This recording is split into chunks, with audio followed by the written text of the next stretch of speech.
read it. You took out all the big words, right? Ladies and gentlemen, it is now 6:45 and a quorum of members is present, so the meeting of the Board of Education of the School District of New Berlin is called to order. Please call the roll. Ms. Crosby. Here. Mr. David. Here. Mr. Kugler. Here. Mr. Kurth. Here. Ms. Manley. Here. Mr. Maxey. Here. Mr. Nickerson. Here. I would entertain a motion to adjourn to closed session. Mr. President, I move to adjourn into closed session pursuant to Section 19.85, 1C, E, and F of the Wisconsin statutes to consider C, employment, promotion, compensation, or performance evaluation data of any public employee over which the Board of Education has jurisdiction or exercises responsibility. E, deliberating or negotiating the purchasing of public properties, the investing of public funds, or conducting other specified public business whenever competitive or bargaining reasons require a closed session. And F, financial, medical, social, or personal histories or disciplinary data of specific persons, preliminary consideration of specific personal problems, or the investigation of charges against specific persons which, if discussed in public, would likely to have a substantial adverse effect upon the reputation of any person referred to in such histories or data, or involved in such problems or investigations. The board will discuss and possibly take action on A, the approval of the closed session minutes of February 13th, 2017, B, employment, performance, and compensation matters pertaining to staff. C, discuss, approve contract for independent financial audit for 2 to 3 years. And D, discuss recommended changes to the employee handbook to be effective July 1st, 2017. I have a motion and a second. Please call the roll. Mr. Kurth. Yes. Ms. Manley. Yes. Ms. Crosby. Mr. David. Yes. Mr. Kugler. Yes. Mr. Maxey. Yes. Mr. Nickerson. Yes. Motion carries. We'll be adjourning to closed session, returning to open session around 7 p.m.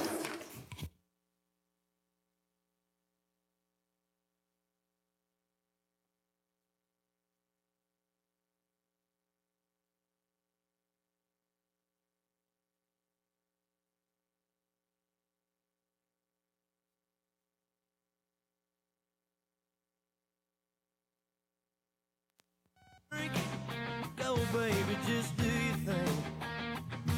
Give up your keys.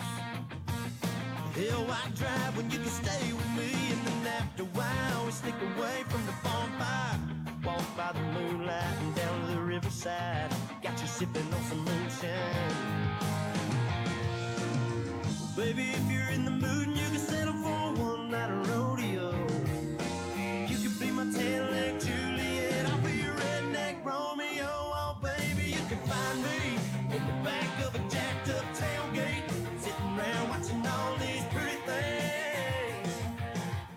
Get down in that Georgia clay and I'll find peace at the bottom of the real tall cold drink, and chilling with some Skinner and some old hay. Let's get this thing started. It's my kind of party.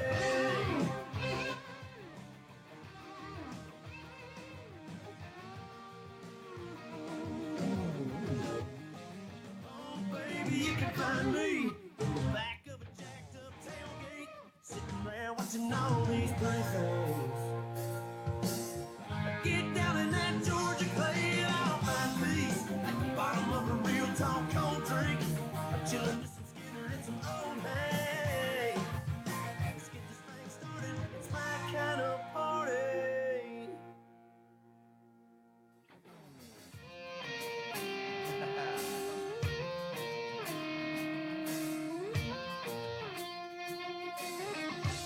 Y'all ready for this?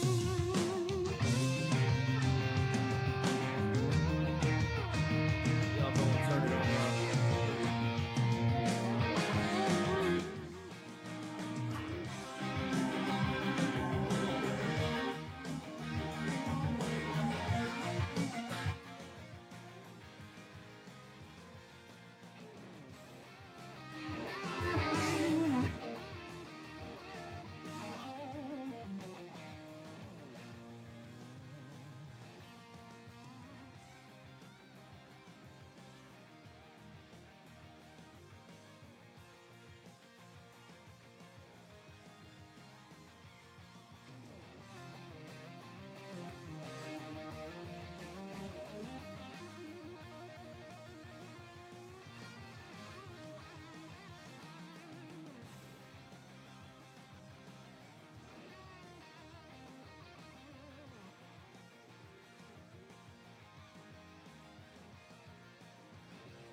I started out with a 410 and moved to a 20 gauge.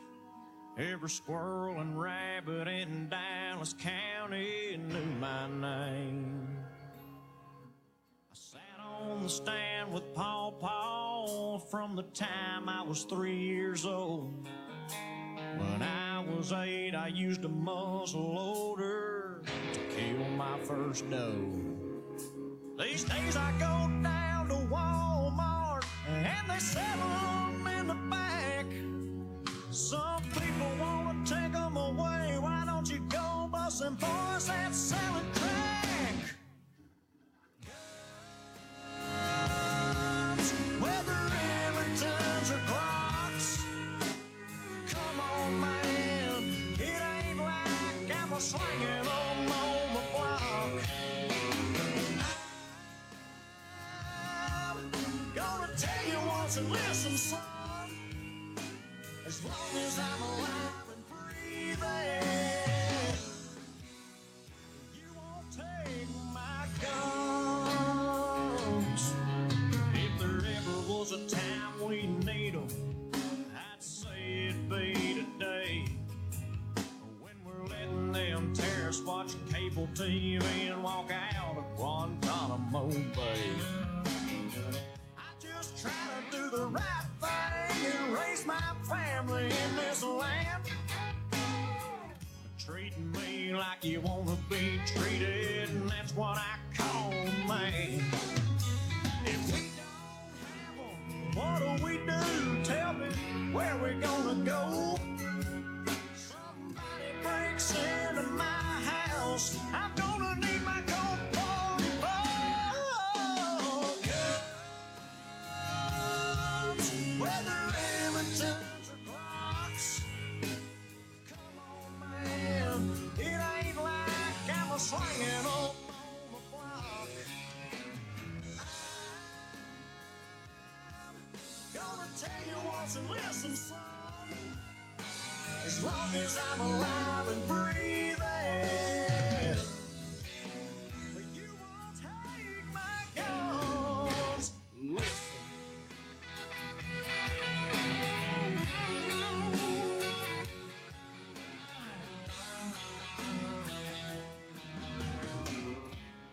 Guns, whether Remingtons or Glocks.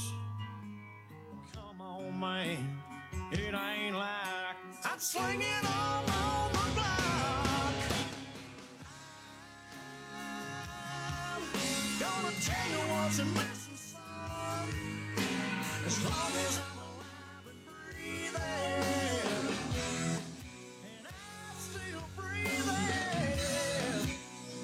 you won't take my guns. No, you can take it from me when you take it from my grandpa and my daddy.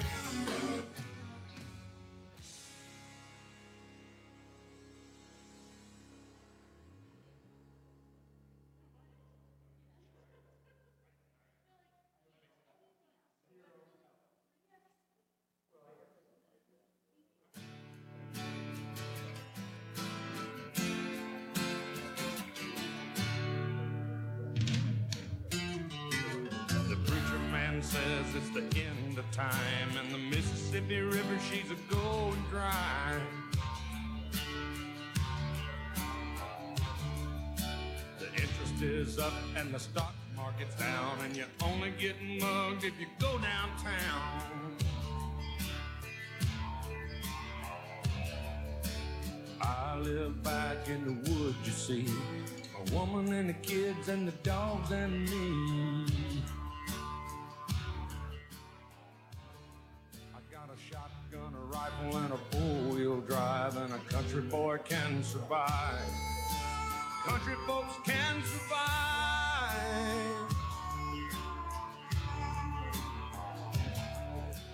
I can plow a field all day long. I can catch catfish from dusk till dawn. Make our own whiskey and our own smoke too. Ain't too many things these old boys can't do.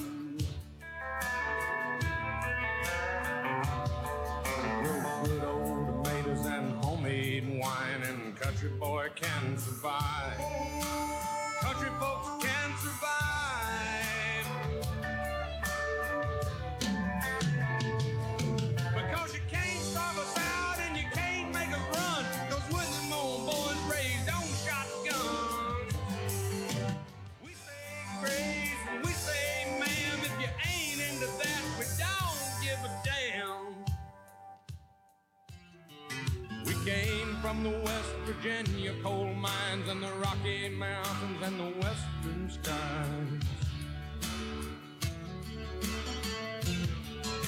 And we can skin a buck, we can run a trot line, and a country boy can survive. Country folks can survive.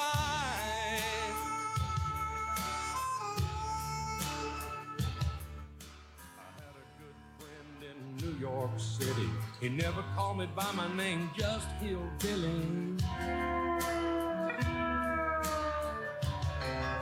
grandpa taught me how to live off the land, and his taught him to be a businessman. He used to send me pictures of the Broadway nights, and I'd send him some homemade wine. But he was killed by a man with a switchblade knife. For $43, my friend lost his life. I'd love to spit some beach nut in that dude's eyes and shoot him with my old 45, cause a country boy can survive. Country folks can survive.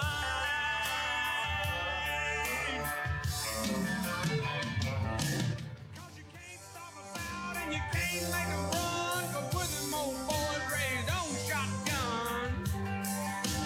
We say grace and we say ma'am, if you ain't into that, we don't give a damn. We're from North California and South Alabama and little towns all around this land. We can skin a buck and run a trot line, and a country boy can survive. Country folks can survive. Country boy can survive. Country folks can survive.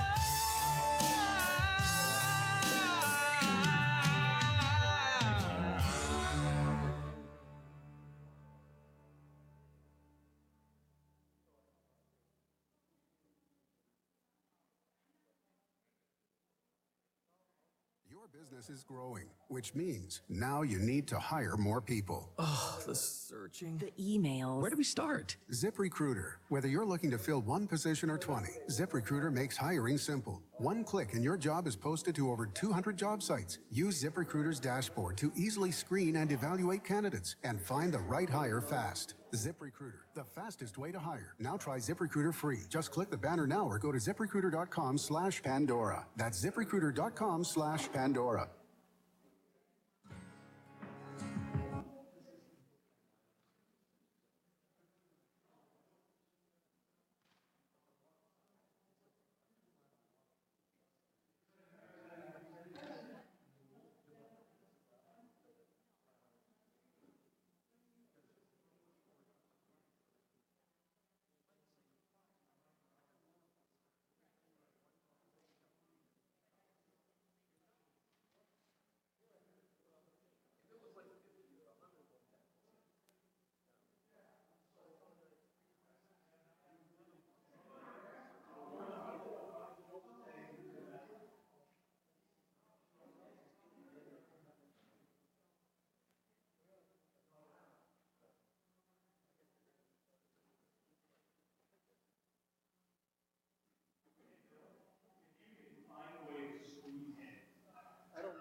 I'm looking for all the pretty girls.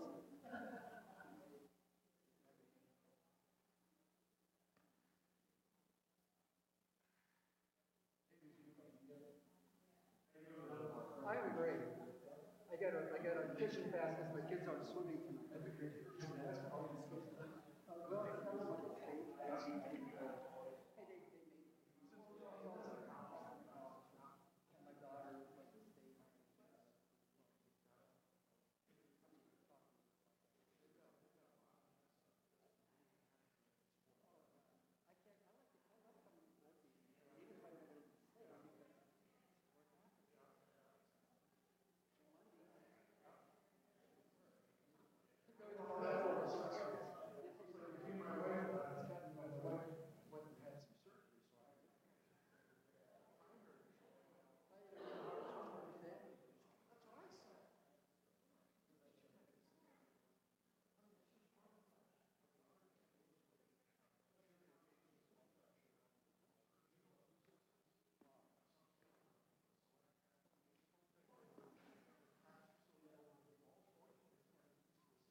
Ladies and gentlemen, it is now 7:05. We are returning from closed session to open session. In recognition of the serious and important nature of our efforts here, we will join in the Pledge of Allegiance to the flag. Pledge allegiance to the flag of the United States of America and to the republic for which it stands, one nation, under God, indivisible, with liberty and justice for all.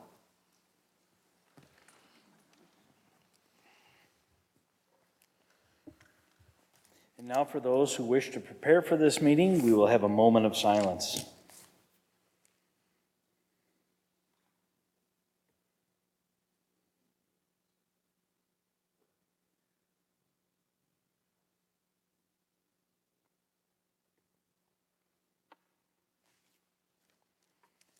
This is a public meeting of the Board of Education. Prior to this meeting, notice was given to the public last Friday by posting the agenda at each district school, the district office, and the city library. The agenda was also posted on the district website. A copy of the agenda was forwarded to the Journal-Sentinel, the Waukesha-Freeman, and the New Berlin Now, all of which have filed requests for all public notices. First item on the agenda this evening is privilege of the floor. Bill, you would like to speak to us about trophies? Thank you. If you could come to the mic, state your name, address. You know the rules. Bill Adams, Weatherstone Boulevard, New Berlin. My son's a 9th grader at Ike who swims for the varsity Marlins. My son and daughter do club swimming year-round. As chauffeur and fan, I've had the opportunity to visit dozens of high schools in southeastern Wisconsin. While there, with all the downtime, I walk a lot the hallways incessantly, mile after mile, and observe. Now, if I were an alien from outer space, I would be shocked to learn that I was visiting academic institutions and not sports training facilities. Why? 90% of the trophies, plaques, memorabilia, pictures honor sports accomplishment. 5 to 10% do the same for sports-related activities. Roughly 5% are artwork, which is great. 5% or less of all of that honors academics. Now, there are some noteworthy things. For example, at Tosa West, there's a beautiful wall honoring lifetime achievement of their graduates who do real things like are astronauts and civic leaders. Also there's a large plaque that honors all of the National Merit semifinalists since 1991. You go to West Allis Central and you'll see plaques listing the top 10 students. But that's a drop in the bucket in relationship to all the sports. Now, I have no qualms whatsoever about honoring sports accomplishment.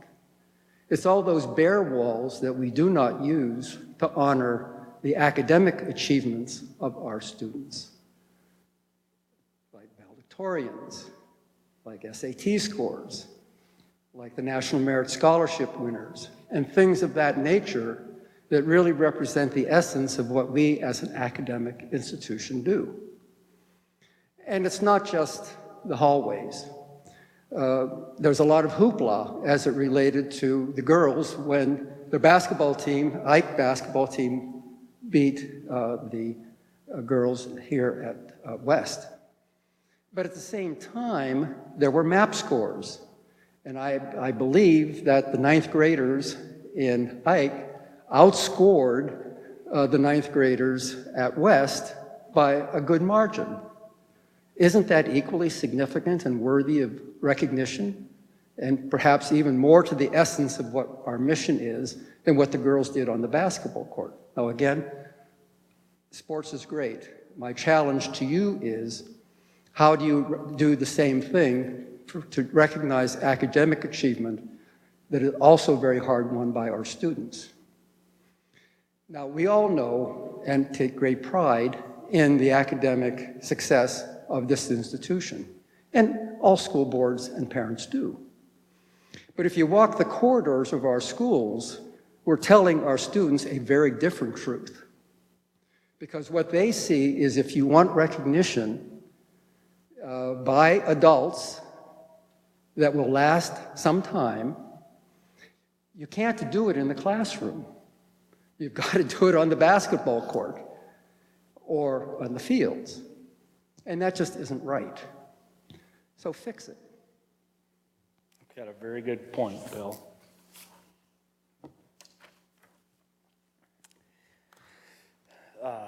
Again, thank you, Bill. I can't argue with your point at all. I don't think anyone here can. So, next item on the agenda is our president's message, or my president's message, and I do not have one this evening, so we'll move on to our administrative team report. Yeah, so really I just wanted to provide a brief update on, while our college and career readiness efforts may not meekly be shown in our halls, we are, and we'll work on that. We are being recognized simply just by the recognition of having our governor from the state of Wisconsin not only join us at the chamber breakfast, but also that came over here to New Berlin West and spoke directly to kids from both West and Eisenhower and our staff, kind of supporting them and encouraging them to continue on this right work. I know President Maxey and board member Amy Crosby were with me there. Several of you others had joined me at the chamber breakfast, but obviously it's very encouraging when our governor is supporting our efforts and it's being noticed. So not only did that occur, but then we also had our state superintendent, Tony Evers, recognize our work as well. In fact, to the point where we actually presented to him on the efforts that this school district is doing.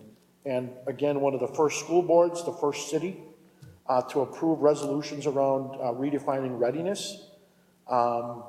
He wanted to hear how this is happening and what is happening.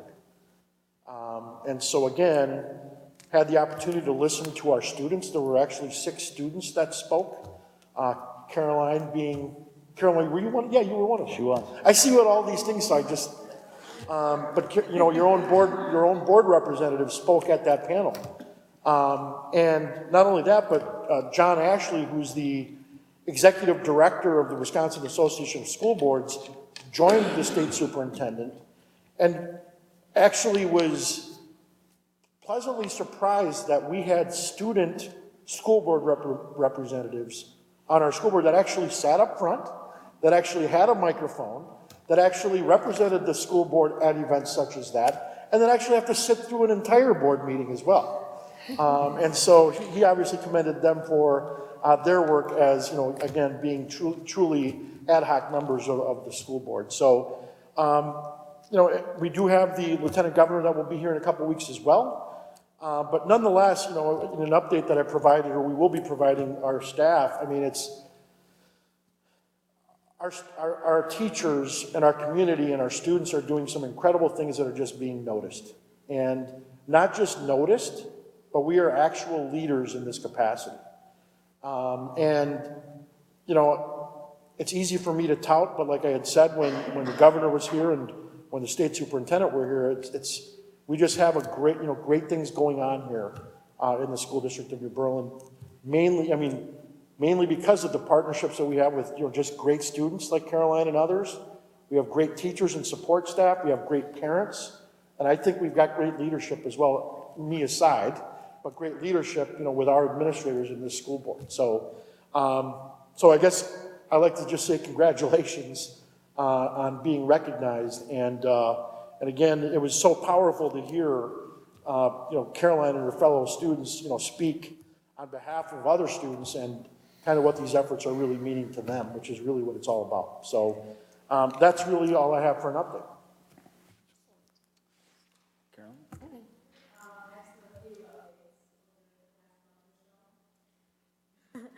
So we have many high-achieving students, obviously, at Eisenhower. There were many on the honor roll. I got to look at all of them posted at Guidance, so that was really cool to see. Girls dance won state. They got first in pom and third in jazz, and I have a lot of friends on the team. They were very excited about that win. The ACT is going on for all juniors tomorrow. The New Berlin Public Library has some youth involvement activities going on, so there's a movie night this Thursday. They also started a teen advisory group that's meeting next on March 14th, and there's an author visit from Megan Wiseman on March 16th. The Many Futures in Healthcare Career Expo is open to students grades 8 through 8 interested in healthcare, and that is happening on March 24th. In addition, the Commons, which is an entrepreneurship program, has a workshop going on March 5th and March 12th, and they're accepting applications for that. Eisenhower's Ian Gatsky and Kevin Adams went to state for New Berlin Swim, and they ended up, well, New Berlin Swim as a whole ended up finishing in 30th, which was very cool. Track and boys tennis are starting up over at Eisenhower with signups going on now. Boys basketball beat their crosstown rivals, so they were very excited about that. New Berlin West and Ike won a shared conference title for girls basketball, and girls just won regionals this past weekend, which was a very exciting win for them. The National Honor Society application process is starting up for juniors over at Eisenhower. And then Ike's musical, Sister Act, just completed this past weekend with a very successful run. And then the auditions for the next musical are coming up this Thursday for 25th Annual Putnam Spelling Bee. So thank you. Thank you. Next item on the agenda is our district reports. Does anyone have any questions or comments? Tom, can you please read the donation report for us? Certainly. Mr. President, I'd like to acknowledge the following donors to our district. The Allstate Foundation donated $1,000 for general athletics to Eisenhower. The Prospect Lions Charities donated $500 for band participation in the holiday parade to New Berlin West. The Ronald Reagan Home and School donated $1,360 for supplies for an artist in residence and $3,000 for a field trip bus fee for K through 5th. Caring Group of Elmbrook donated almost $114 for books for classroom libraries for Elmbrook. Quad Graphics donated $1,000 for Youth Frontiers Retreat to Ike. New Berlin West Boys Basketball Boosters donated almost $350 for state tournament tickets to West. The following three were for a tasting events where these individuals were sponsors. To New Berlin West, Burghardt Sporting Goods for $2,000, Tech Terriers for $500, and Stephen Chard for $200. Waterstone Bank donated $2,000 for a scholarship at New Berlin West. New Berlin West Football Boosters donated almost $460 for Glazier Clinics for New Berlin West. The Build Motor Mentor Program donated $500 for seed money for rebuilding motorcycles and $1,600 for supplies to rebuild same said motorcycles to the district office. The Herb Cole Educational Foundation donated $3,000 to New Berlin West for Lori Seitz Herb Cole Grant. David and Christine Samuel donated $175 to West and Ike for robotics. And Top for Security Group donated $500 to Ike and West for the build team. And the district truly appreciates all of our supporters, our sponsors, and we're very grateful for them. Tom, can you do me one favor? Can you just read the total amount of donations? The total amount is $18,269.63. It's amazing, isn't it? So, yes, we're very grateful for all of our donors, all those that support our district. Thank you, Tom. The next item on the agenda is the consent agenda. Does anyone have any questions or comments about the minutes from our work session and board meeting on February 13th? Do I have a motion?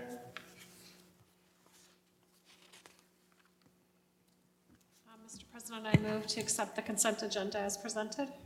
Second? I have a motion by Mrs. Manley, second by Mr. David. All in favor? Aye. All opposed? Motion passes unanimously. As a note, the first item on our regular agenda, which is to accept the audit of our financial statements for year-end June 30th. Unfortunately, we're going to have to move this item off as our financial audit firm ran into a conflict and was not able to be here this evening. So, next item on the agenda is employee recruitment and retention plan update. So as the board is well aware, I've already kind of addressed, our 4 strategic goals are, one is ensuring that all of our students are prepared for college, career, and life readiness. Our next strategic goal is that of recruiting and retaining high-quality staff, obviously then followed by fiscal responsibility and then mutually beneficial partnerships. Nicole is here to kind of present an update, kind of a status of where things are with our recruitment and retention in the school district. She's going to talk about kind of where things are, how we've gotten here per se, and kind of what we're doing to mitigate kind of the reality of where we are, where we find ourselves. And then again, asking the question of, is this a perceived issue, or, not to say that we've had higher turnover rates than we would like, but to what degree and to what avail. So without stealing Nicole's thunder, I'd ask you to share with her her presentation. Good evening. So I'm here to present on our strategic plan around recruitment and retention this evening, but I'm going to begin by first going over kind of a state of the state as it relates to teacher shortages in our state and kind of around the nation, and then as well as cover some of our local data, so in terms of how our population has changed over the last several years and what that workforce is shaping and turning into. So just to start us off, you've probably heard it before, not just from me, but Wisconsin and the country is facing a teacher shortage. So we're seeing quite a decline. We've been seeing that decline since before 2010. Some data that came out from a recent study from the Public Policy Forum, the enrollment levels fell 27.9% in terms of people or students enrolling into teacher preparation programs. So that number is on the decline.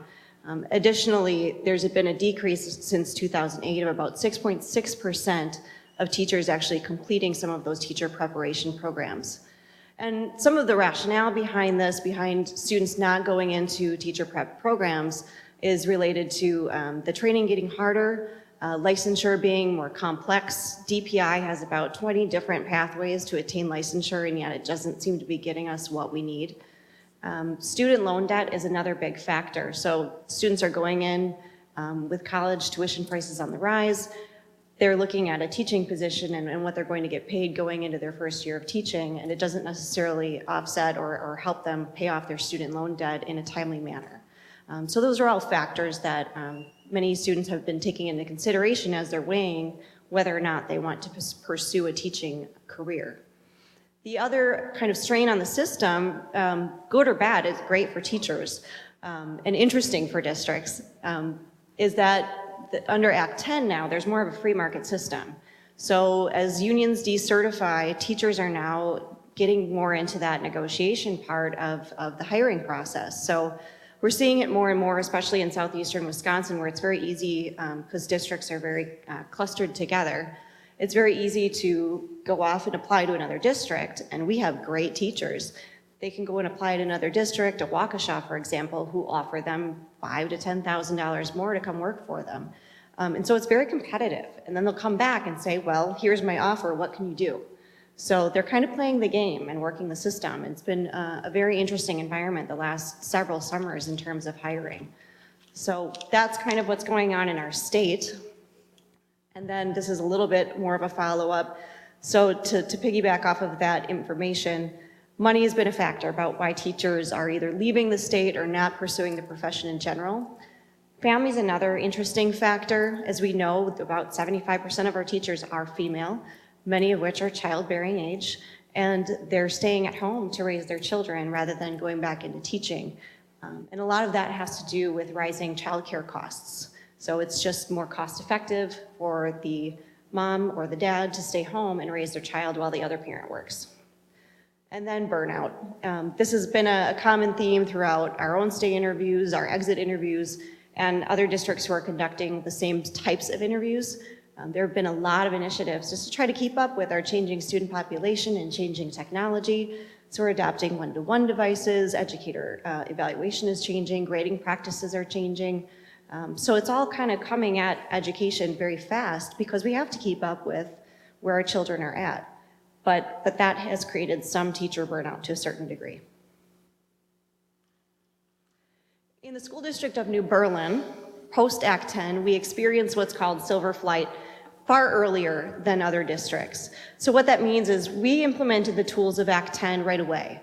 We really took advantage of that system, and as a result, we saw a mass exodus of our retirees early on, and now that's starting to trickle out. And we're finally seeing other districts in the area use those Act 10 tools. So now they're starting to see more and more people retire from their districts. So ours occurred a little bit earlier than some of those surrounding districts.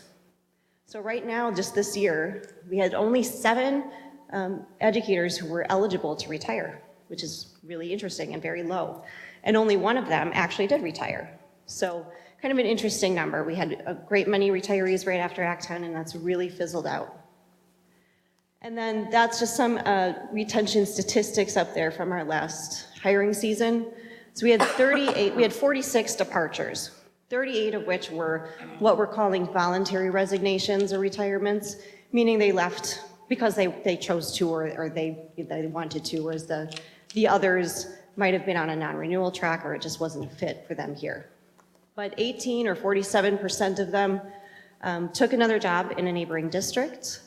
8 of them retired, 8 of them relocated. Their spouses took a job out of state or out of the area, so they had to move. And 4 of them stayed at home to raise their family. So it's kind of a 50-50 split with teachers taking jobs out of the district in another district or just kind of picking some alternative path. This graphic I thought was really interesting. So what this is an age breakdown of all of our teaching staff across the district. And when you calculate out the totals, 52% of our teacher population right now is within that millennial generation, ages 23 up to 35. So that's a really different demographic than what we used to have. And the millennial generation, I'm sure you've heard, is a very interesting group of folk, myself included. So just want to break them down just a little bit. So 52% of our population is made up of millennials. I had the great fortune of attending a New Berlin Chamber event, and Manpower Group was there to present on their survey on the millennial workforce. And these are their findings. The millennials, when they're seeking a job, they're primarily looking for a job that's going to pay well. That's their #1 priority. Then they want job security, followed by holidays and paid time off. They want to work with great people, and they want a flexible working environment. A lot of them are looking for those, like, can I work from home? And then obviously in a teaching profession, it doesn't really work that way. So, but those are all their priorities when they're seeking a job. Then, the reason why millennials are staying in their job is related to pay increases, followed by challenges and promotions. They're seeking to develop their skills. That was stressed very much by the Manpower Group, that this population wants to grow and learn and develop, and they want to really build up that resume. They're also looking for a good work-life balance, clear career paths, so they want to know how they can progress in a position. And they're also seeking recognition, and that's not just recognition and praise, they want feedback. They want to know how they can grow, and they want this kind of ongoing, constant feedback to develop their skills. So they're not, sometimes there's that perception it's kind of a lazy group of folk, or they're just job hoppers and they're just not generally happy, but they're all about skill building, and they want to learn. So they'll work hard, and they just need the right environment in which to do it. So this is data from our own stay and exit interviews. So last year, we began the process of implementing stay interviews, and we'll continue that process. They're coming up next month in March. But some of the data that came out of our stay and exit interviews about our areas of strength involved us having great students, supportive and involved families. Our teachers also really liked the collaborative environment that we've developed here. They have very positive relationships with their peers. We have supportive leadership, vision of innovation, forward thinking, high expectations, and access to technology. Those were the main heavy hitters in our STAY interviews as far as areas of strength. And a lot of that ties back to the millennial desire to want to work with great people. So we saw some of these in that vision, as well as kind of that millennial want to develop their skills. So that vision of innovation, forward thinking, that's right up their alley for that population. They're interested in it. Those are the types of things that they want to be involved in. So that's going well. Some areas of growth from those stay and exit interviews involve these up on the board, and I did put in bold the ones that really tied into, again, that millennial workforce population. So work-life balance came up a lot, and it's tied to, we're rolling out a lot of initiatives. How can we better plan these? So they're looking at, again, that work-life balance piece. Compensation model was brought up, and again, that ties back to, how do I increase my pay? How do I earn more money? How do I pay off my student loans? So that was a big piece as well. And then opportunities for growth and recognition. A lot of our teachers want to know, how do I get involved in more committees? How can I have my voice heard? What kind of leadership positions can I take on in the district? Valuing employee voice also ties into that. So they want to have their opinions heard. They want to feel that they've been heard. They want to see some actions taking place around that feedback. And they feel we're on the front lines, we have a lot to offer, and they want to have the opportunity to offer that. So that leads us, all that data leads us to how we develop our recruitment and our retention plan. So what I've done is taken those bolded points in that last slide and kind of broken them down piece by piece as part of our plan. So the first part was compensation. Last year when we conducted stay and exit interviews, we were just in the draft phases of this compensation model. We'd been researching in a couple years. We were finally putting a draft together, but it wasn't quite ready to go out last year. We did release it this past fall. So the compensation model is out. That was a big, heavy hitter in terms of our retention strategy plan. So that's out, and it recognizes leadership, it recognizes professional growth and educator effectiveness. It's tied into the best parts of what we want to see from our teachers. And it gives them a clear path to how they can develop their salaries, what certifications can help them grow their pay, and what we're looking for to be able to offer them an increase.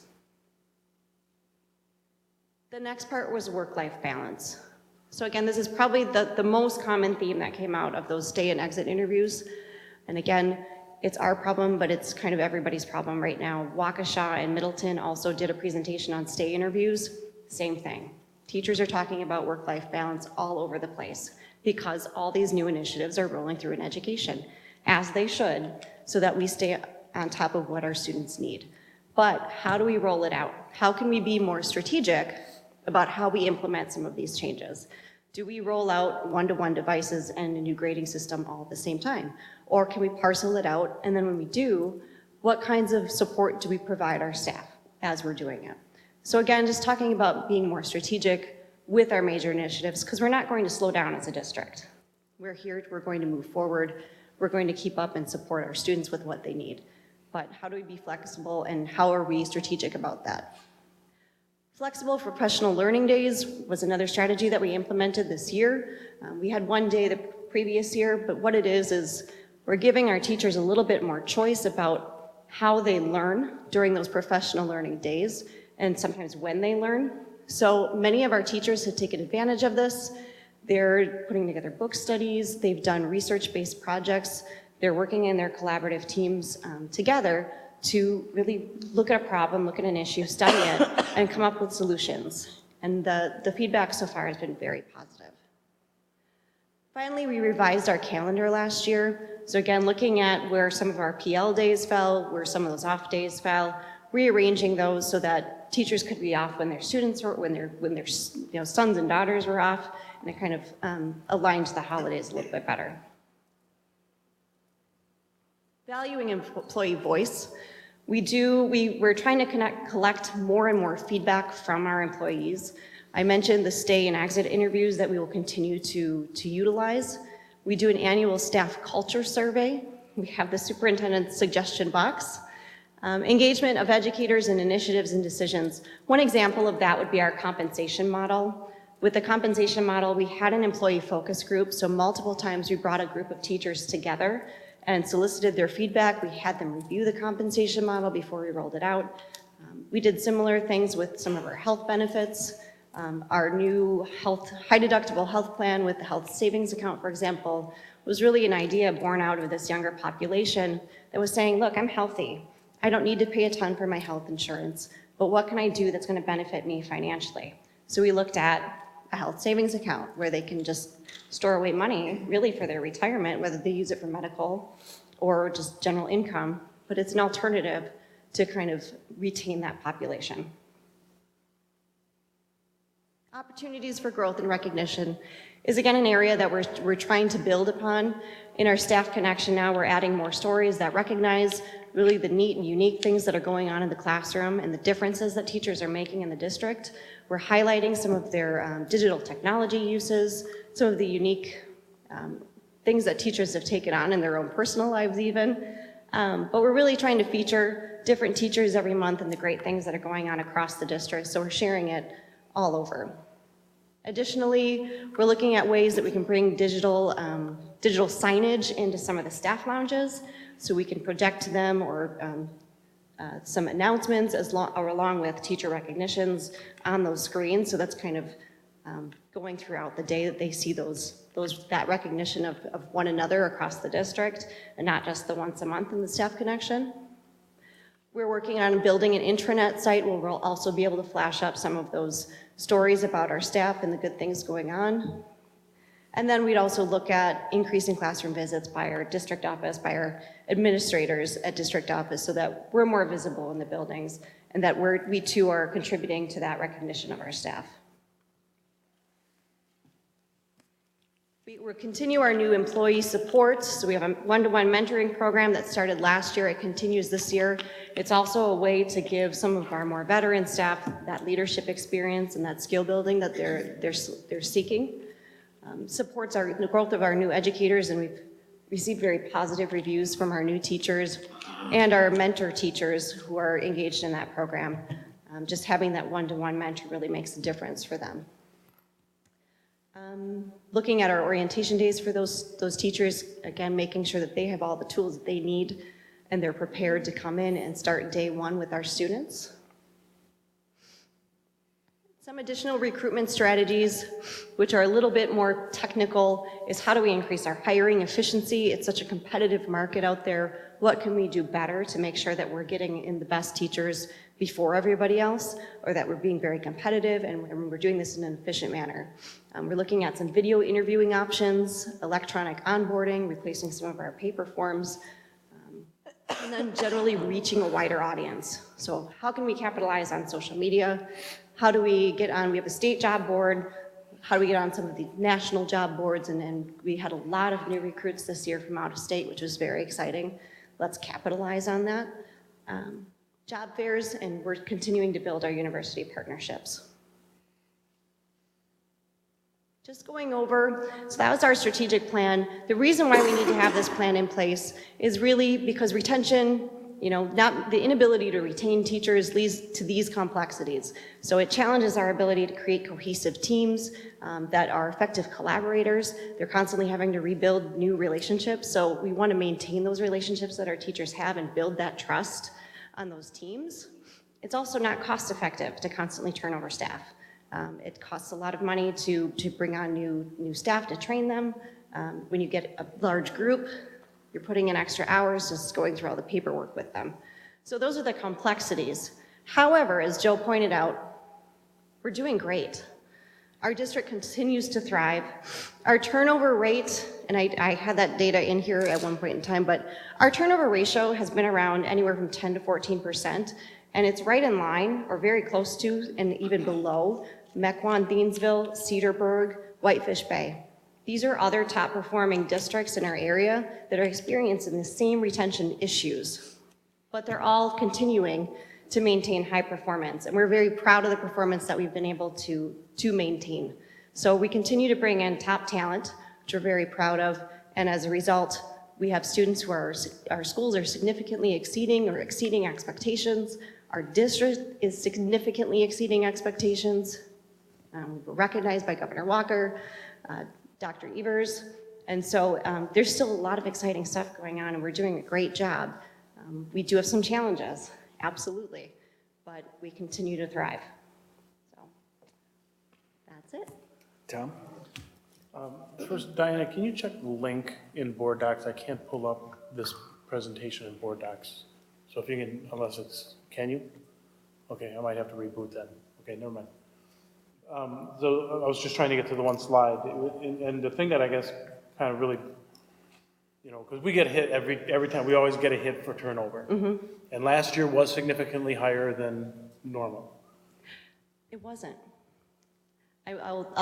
We had our turnover for the last 3 years has been hovering right around between 40 and 46 folks each year. So if we go back into the data and drill it back 3 years, we've been on that track since Act 10, with Act 10 being post-Act 10 being our highest year. So we can get you some more of that trend data. Okay. So when you said it was 18 of 38 left for the same job in other districts, that really bothers me. I don't disagree. And so, you gave an example of another district says, hey, we'll give you $5,000 more or something. How are we combating that? How are we staying competitive? Well, a lot of it has to do with money. So we will talk about, you know, meeting that price or beating that price if we can. We look at tuition support. That's another strategy that we've used. So some teachers are not just seeking that salary bump, but they, as we said, this population is looking for growth. Some of it is, you know, we'll sit down and talk with them and say, well, what is it that you are looking for? More leadership experience for certain teachers. I think of some special ed teachers. They've been looking for leadership and the additional pay. So we've woven in some ways that they can do some peer coaching, some mentoring. So it's you know, it's a case-by-case basis.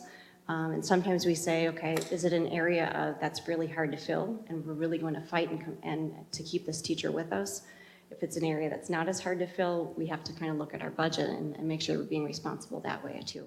I do also want to remind the board that immediately after Act 10, actually the school board designated us with the charge of raising the entry-level pay for our rookie teachers from somewhere in the neighborhood of just over $30,000 to right now up near, you know, $41,000, $42,000.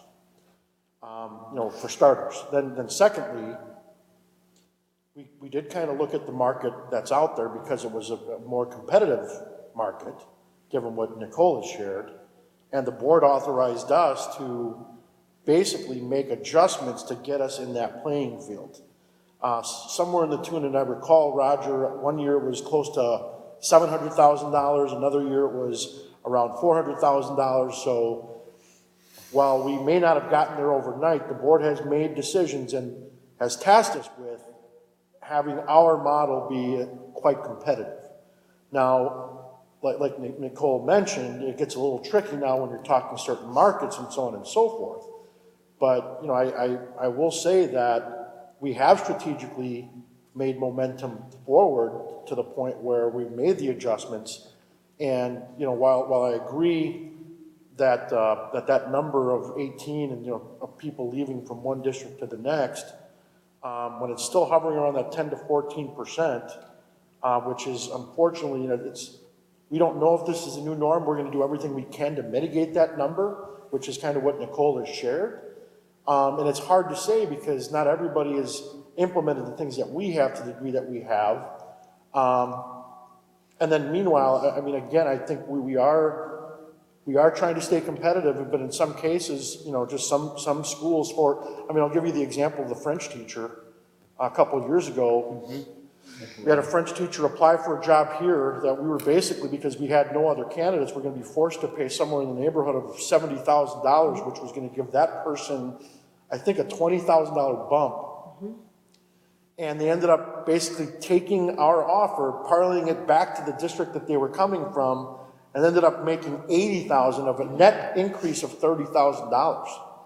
And so you have those unique circumstances, which are, you know, in the end, are really good for those individual teachers, where you don't have the union designating, where you're going to be lockstep, but opportunities to have these, but it makes it tough on us as the business trying to navigate getting that person on board. So, yes, but nonetheless, we're going to continue to crack at this thing. But again, just want to remind the board that since Act 10, you put in a lot of money to get the structure of our pay system for our teachers in particular, to get them to where they need to be. So just want to remind you of your work already. I mean, free market economics is awesome. Yeah, right. But it can come back to bite you. Yeah, absolutely. Susan? Okay. So great information, first of all, thank you. Sure. So just a quick question on the compensation model. What has been the overall reaction so far? So far, they're generally positive. We've had a good turnout for teachers coming to our informational sessions this past fall, and then recently I was able to offer 2 workshops in which I walked teachers through the process of submitting their portfolio. And that portfolio piece is separate, as in addition to kind of your general increase. If you want a bonus or you're seeking that additional compensation, you submit a portfolio every 3 years. There's a little bit of hesitation around it just because we haven't submitted portfolios yet. They haven't been reviewed, and teachers are not sure yet what their compensation coming out of that is going to look like. And that's based on obviously the amount of money that we have available to them to offer, and the number of people who really submit a portfolio. Our hope is that we can, submit a generous amount and be consistent year over year. But again, it's, we have to make sure that we're wise with our budget and how we manipulate that. So, but generally positive. There are several teachers that I've gotten to see some of their portfolios already, that they started working on it, and they're asking a lot of great questions. So we do have the stay interviews coming up this next month, and there's a question specific to it in there. So we should get some good feedback coming out of that. Excellent. And then I was going to ask a little bit about that stay interview. That's a neat concept. Usually it's done at the end when it's too late, right? So focus on the retention. So do you ask everybody, or is it a select group, or how do you determine? Right. So last year we started by having our principals select teachers. They selected student aides or teachers, student learning assistants, our special education aides, our custodians. So we started with a pretty wide variety of staff.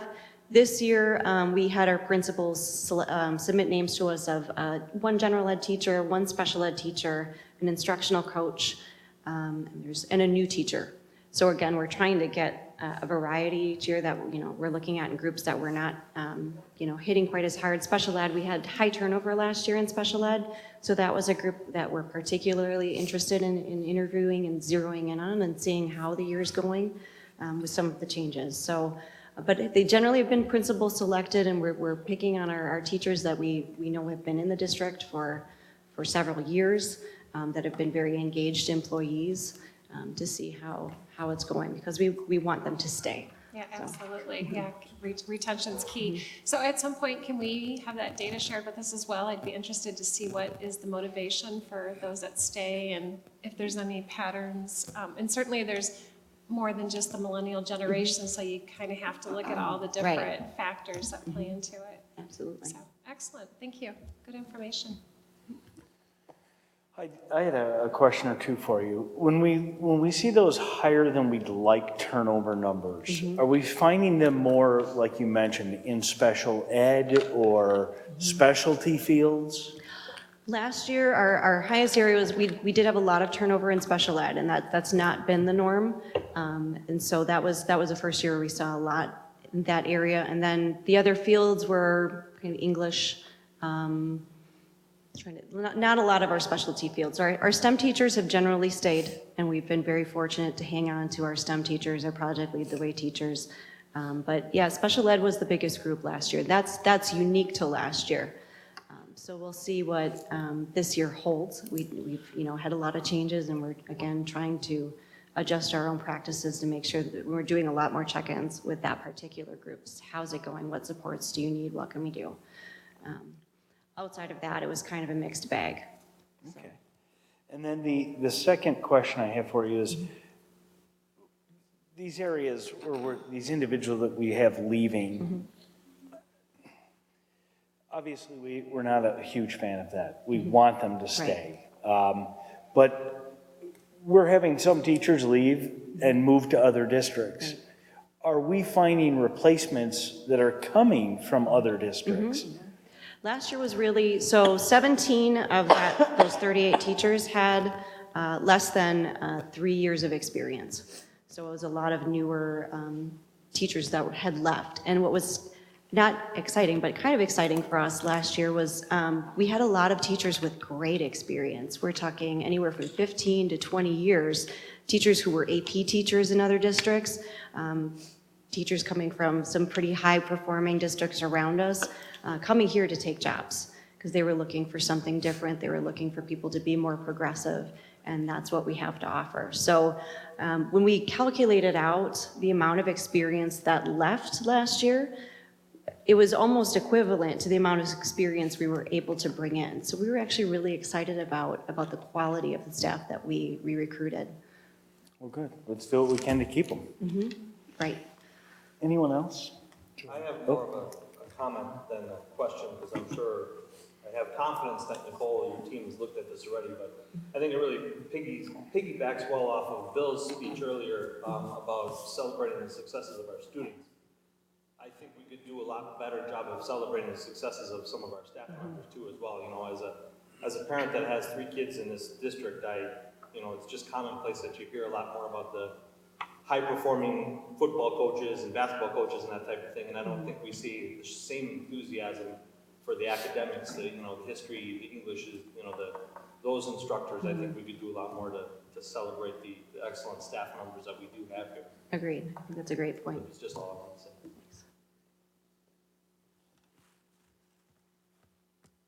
Okay. Thank you, Nicole. Thank you. The next item on the agenda is discussion with possible approval of resolution in support of Governor Walker's 2017-2019 biannual budget proposal. This is, I guess, going along with a resolution, and I'm going to take the time to actually read the entire resolution. It is long, so please bear with me. Whereas Wisconsin has a long tradition of providing a high-quality public education system, and investing in public education is an investment not only in our students' capacity for success beyond high school, but in investment in economic development and the future of Wisconsin. And whereas since the 1993-94 school year, school districts have been operating under state-imposed revenue limits that cap the amount that schools can collect in state aid and local property taxes combined, and thus serve to limit school spending. And whereas the school district has implemented several non-traditional financial approaches in an effort to be good stewards of taxpayer dollars, and whereas the school district has been committed to funding as many capital expenditures out of available resources, versus going to the taxpayer for additional funds through referendum. And whereas the school district has fully implemented the tools made available through Act 10, which has resulted in millions of dollars in reoccurring annual savings, and more importantly, have allowed the school district to truly focus on students and their learning with minimal distraction. And whereas the school district has expanded career readiness programming, career awareness exposure, and preparation, dual enrollment, entrepreneurships, work-based learning, career and technical student organizations, etc., for the benefit of students as well as the region and state's economy. And whereas career readiness programming is more expensive to deliver than traditional academic programming, and whereas career readiness programming is in alignment with the state's education for employment legislation, which was passed without any additional appropriation of state funds directly to K-12 institutions, and whereas career readiness programming is meant for all students, not just those who might be planning to attend colleges and universities. And whereas career and technical education CTE is intended to provide a combination of rigorous academic coursework and the development of career-ready skills through a progression of coursework that extends into a variety of post-secondary education alternatives, including universities. And whereas the Public Policy Forum report, Building Bridges, released on February 9th of 2017, has highlighted that the lack of state funding for CTE is a gap which needs to be addressed and supported shared objectives, and whereas implementing the prior youth options course option legislation, as well as a wide variety of dual enrollment strategies to help expedite students' time to degree requires a collective commitment and investment for all parties involved. And whereas the majority of additional state dollars for K-12 education, general aid continues to be directed to reducing property taxes and will not be available to support programs and services that directly impact student learning. And whereas the purposed budget directs aid through a reform dividend to districts who have shown a commitment to implementing the tools available through Act 10, as that is now the additional funding was made possible in the proposed budget. And whereas the proposed budget provides a referendum dividend that will result in categorical aid in the amount of $1,985,850 in the 2017-2018 and $2,886,102 in the 2018-2019 specifically for the School District of New Berlin. And whereas the proposed budget provides a new early college credit program which is intended to make it easier and less expensive for students and their family to earn post-secondary credit in addition to AP while in high school. And whereas the tuition for early college credit program will be reduced from current levels through a tuition cap of 1/3 of the institute's regular in-state tuition and subsidized, at least in part, by the state. And whereas the tuition cap will result in a higher per pupil cost for district leveraging on-site college and high school programs that require the district certify and staff the class in comparison to dual enrollment programs where the institution of higher learning provides the space and professor. And whereas it is assumed that the zero net cost transcribed and advanced standing courses offered through the Wisconsin Technical College system are unaffected by the early college credit program. And whereas work-based learning includes youth apprenticeships, internships, mentorships, careers, and technical student organizations, simulated work experiences embedded in CTE courses. However, the proposed budget limits additional funding to the state's youth apprenticeship program. And whereas the proposed budget specifically supports our most needy students, those students in special education and students with mental health issues, which must be addressed if we want all students to be prepared for life after high school. And whereas our state accountability system has an impact on how districts prioritize their resources, and whereas our state accountability system does not currently indicate a value for career readiness programming. And whereas the proposed budget provides additional measures of college and career readiness that lends credibility to career readiness programming. And whereas it is unclear if the state plans to continue to invest in ACT work keys, given that it has not yet achieved its original objectives, nor appears to have any collective commitment of all required parties to implement with fidelity. And whereas in the long term, education is the state's economic engine.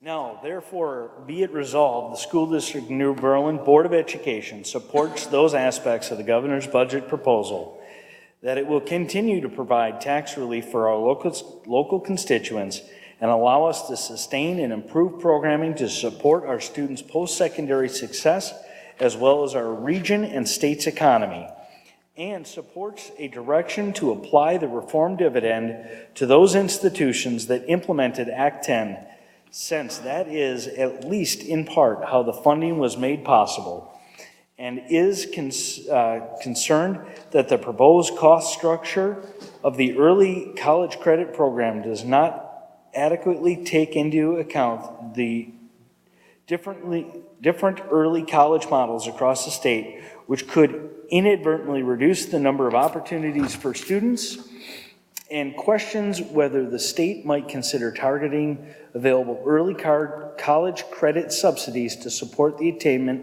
of 2- and 4-year post-secondary credentials in high-demand fields, i.e., education, healthcare, computing, manufacturing, finance, and questions whether or not the state's involvement in the administration of ACT WorkKeys is worthwhile given National Career Readiness Certificate, or NCRS predictors are indicated on the ACT assessment and have not yet seen a shared value for the NCRC on the industry side, and ask for the continued support of our local and state legislators, and continue to find ways to support the implementation of education for employment legislation for all students in a manner determined by local boards of education in alignment with their constituencies. This is our collective work. Now, normally at this point, I would ask for a vote, and I will, but I'm also going to let, I guess you, Bill, know that every one of these board members has already signed on to this resolution. So this has been approved the 27th day of February 2017 by a unanimous vote of the school board. And do I have a motion? Mr. President, I move that we approve the resolution in support of Governor Walker's 2017-19 biennial budget proposal. Second. I have a motion and a second. All in favor? Aye. All opposed?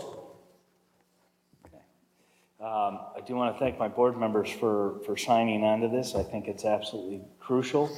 Not only as we look at our budget for the upcoming year, but for our students' academic success and their career planning ahead of them. So I'm going to ask all of you, we will be sending this to our state legislators, but if you know any of them or know people active in this community, Bill, please, we'll get you a copy of this if you'd like. I just wanted to check, did you want to reread everything to make sure you had it all? Or are you good? We don't have another 9 minutes, 28 seconds. I'm sorry, did I say that? Wow. All right, then, just checking. Thanks. Anyway, so I ask that you all support this, present it to your legislators. If you have the opportunity and know any of them, send it to them in an email or a letter asking them to sign on to this because it does help us as we look at our next year's budget, but more importantly, the success of students here in New Berlin.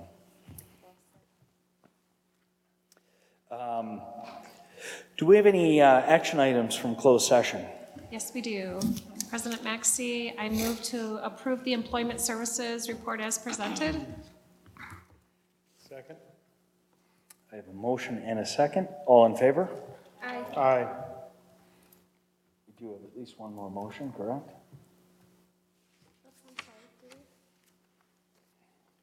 We should be looking at Contract. yeah, the contract with. Okay, so we're going to do that here in open, Yes. even though they're going to come present at a later date, or? Yes, because we're still. This is separate from that. Okay. Sorry about that. That's okay. To approve the contract for independent finance audit for 3 years. And with who, Roger? Feldschumacher. Thank you. Second. I have a motion in several seconds. Pick one. All in favor? Aye. All opposed? Motion passes unanimously. Next item on the agenda is future meetings and dates, and I know it's been mentioned a couple times this evening, but our Lieutenant Governor will be joining us at the New Berlin West Commons on March 9th that is Thursday, reading the wrong line. I successfully made 9 minutes, 28 seconds without reading the wrong line. And now So on Thursday, March 9th, Lieutenant Governor Rebecca Clayfish will be here at 9 a.m. District office. Oh, district office at 9 a.m. Sorry.